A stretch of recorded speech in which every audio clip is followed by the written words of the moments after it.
The old woman in the wood. A poor servant girl was once traveling with the family she served through a great forest, and when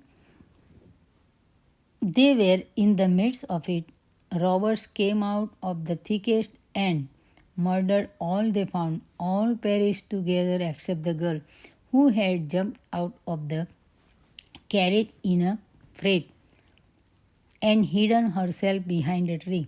When the robbers had gone away with their booty, she came out and beheld the great disaster. Then she began to weep bitterly and said, "What can a poor girl like me to do now? I do not know how to get out of the forest.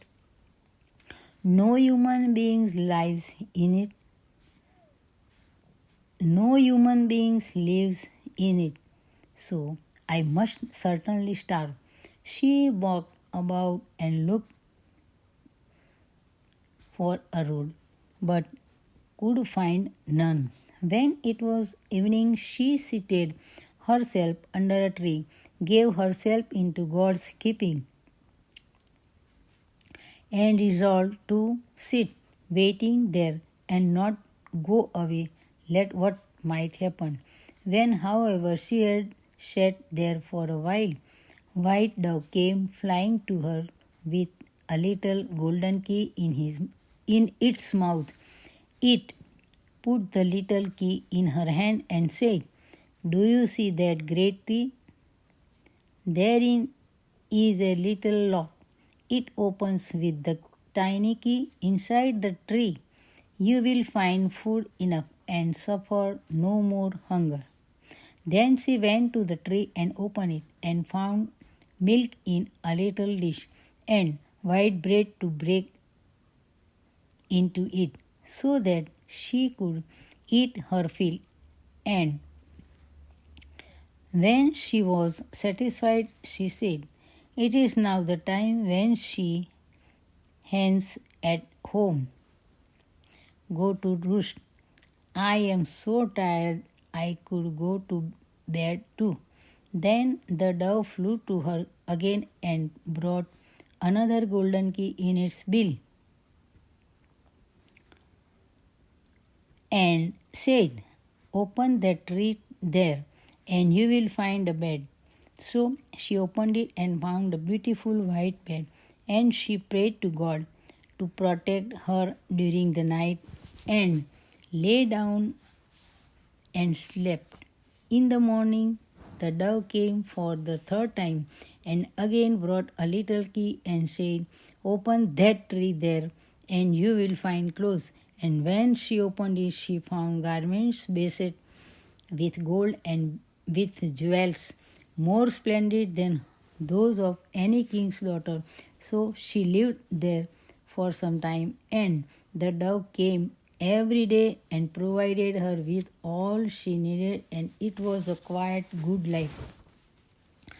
Once, however, the dove came and said, "Will you do something for my sake?" "With all my heart," said the little girl. Then said the little dove, "I will guide you to a small house.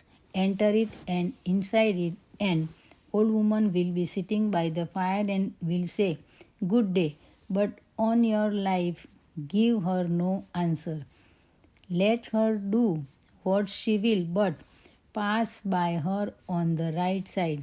Further on there is a door, open it, and you will enter into a room where a quantity of rings of all kinds are laying, among which are some magnificent one with shining stones. Leave them, however, where they are, and seek out a plain one, which must likewise be among them, and bring it here to me as quickly as you can." The girl went to the little house and came to the door. There sat an old woman who started stare when she saw her and said, "Good day, my child." The girl gave her no answer and opened the door. "Whither way?" cried the old woman, and seized her by the gown and wanted to hold her fast, saying, "That is my house. No one can go in there if I choose not to allow it." But the girl was silent, got away from her, and went straight into the room. On the table lay an enormous quantity of rings, which gleamed and glittered before her eyes. She turned them over and looked for the plain one, but could not find. While she was seeking, she saw old woman and how she was stealing away and wanting to get off with birdcage which she had in her hand. So she went after her and looked the cage out of her hand. And when she raised it up and looked into it, a bird was inside which had the plain ring in its bill. Then she took the ring and ran quite joyously home with it, and thought the little white dove would come and get the ring, but it didn't. Then she leaned against a tree and determined to wait for the dove.